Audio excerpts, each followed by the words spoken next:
Hi grade fours, how you doing? Today, you're not going to see more of my face. What you're going to see is how to make some clay or a bread dough. We call it Claydough. And this you could use if there were objects you wanted to make to put on your float, or if you just want to have fun making a necklace or something like that, okay? So what you're going to need is some flour. I have bread flour, but any kind of wheat flour. What you need is about 250 mils, and for me that's a cup, 1 full cup. And then the next thing you're going to need is salt, and you have just 1/2 cup, or about 125 mils. And then you're going to need some water. Going to end up using about 1/2 cup of water, maybe a little bit more. That's the tricky part of this, but it's not that tricky.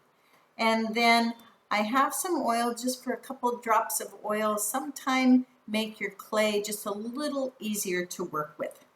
You also want to have yourself some kind of a chopping block or whatever, a board that you can use after you mix this together. I've got myself a bowl and a paddle to mix with. You can use a wooden spoon, a paddle. You can even use your hands if you don't mind getting them all gooey. No problem, okay? So remember, flour, salt, and water. Those are the 3 basic things you need, and if you want to put a drop or 2 of oil in, that'll be okay, but not necessary. You can use just the 3 ingredients. Okay, so let's clear out some of these things so we have room to work. Got our bowl. First, what we want to do is to mix in the flour.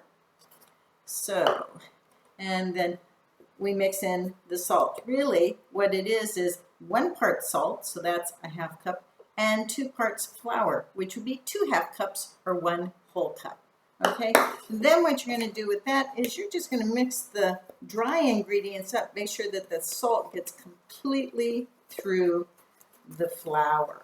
Okay, and yes, you can get your hand in there. This is not going to be something you're going to eat. This is going to be something that you use like clay, so you don't have to worry about contaminating anything. Okay, once you've got that, then what you're going to do is use some water. So I'm going to pour 1/2 cup of water, but I don't put it all in at the same time. I'm going to do it a little bit slowly. So into here, a little bit. So you can see I still have lots of water in there. And then I'm just going to mix that up. And once I get that a little bit mixed, then I put in a little bit more water. So a little bit at a time, it makes it easier to mix up overall. So I'm still going. It's starting to get into a ball, kind of like clay. You can see it happening. I've still got about 1/2 of my container here, so I'm pouring in a little bit more.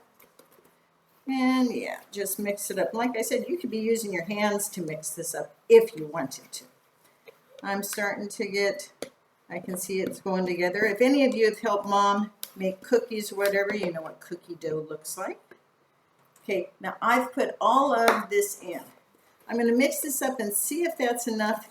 If I need a tiny bit more, I will add that.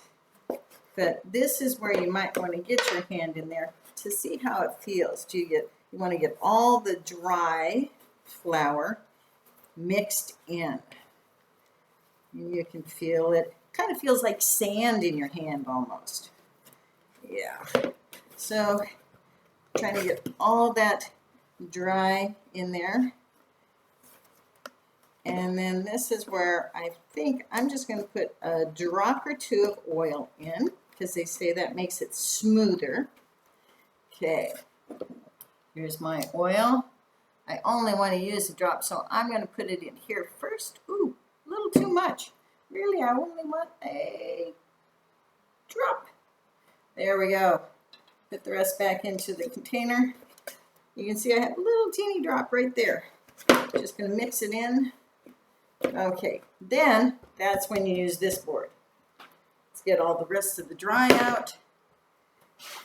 And this is where you start, the term for it is called kneading. You might call it pushing and squishing. Pushing and squishing works. The term that bakers use, because when they make bread actually, is they knead it. I'm pushing down and I'm twisting a little. And I just make it go back on top of itself. And if you keep mushing and pushing, it starts to smooth out. And you'll feel it, it'll be less sandy feeling. And it'll start feeling a little more malleable, a little more like real clay. And you guys know what clay feels like. You've all been in there using the clay at school. Too bad we don't have access to school. I could give you guys clay to make things either for the float or just for fun. Now, when you get finished with this, mixing this together, you're going to be able to make things just almost like you would with modeling clay. I'm going to keep pushing and squishing it until it just feels right. You can see I'm really beating up on this bread dough, or clay dough we can call it.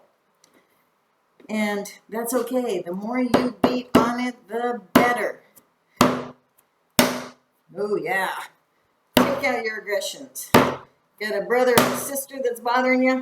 Do this instead. Go, oh, gotcha, gotcha. Yeah. Feeling a little bit sad? Do this a few times. Man, that feels really good. Okay. So, then, if you want, you just break off a little piece of this and then you can make something. You can roll yourself. Let's say I wanted to make a boat for my float. However I shape it, I could decide I'm going to make sailboats. Oh, that might work as a sailboat.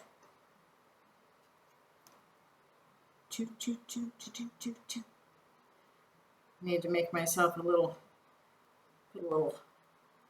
sail on top of that. You could also, if you wanted to, just make something to hang around your neck. Maybe you want to make a heart. Make a heart for Mom. Mom's been putting it up with you for how many weeks now? See this? Let's see. Like that.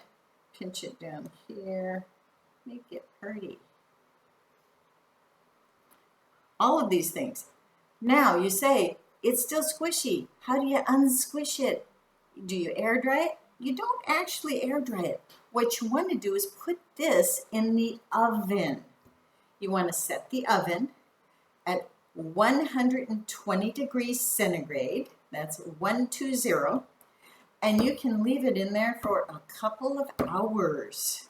So it's on low. You want to put it on a pan, or some mom might have some parchment paper to put it on. But put it on something so it doesn't stick to the rack in the oven.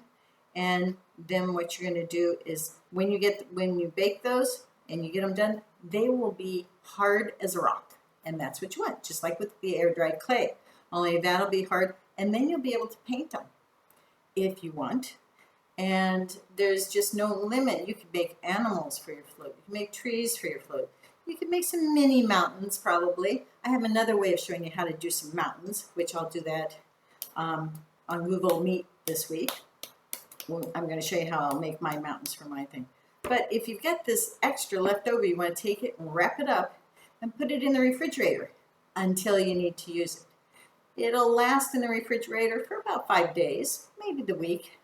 But that's a heck of a lot of dough. And all you needed was one half. So we could say one of these. 2 of these would equal one of those, okay? So your salt and water, this much. Your flour, twice as much, okay? And like I said, I put just a drop of the oil in. You really don't have to do that, okay? So I hope that gives you some ideas. And when I talk to you on Google Meet, maybe you'll be able to answer, ask some questions, and I can give you some answers. And I'll show you what my boats and stuff look like after I get them baked. Okay, till we talk to you, take care.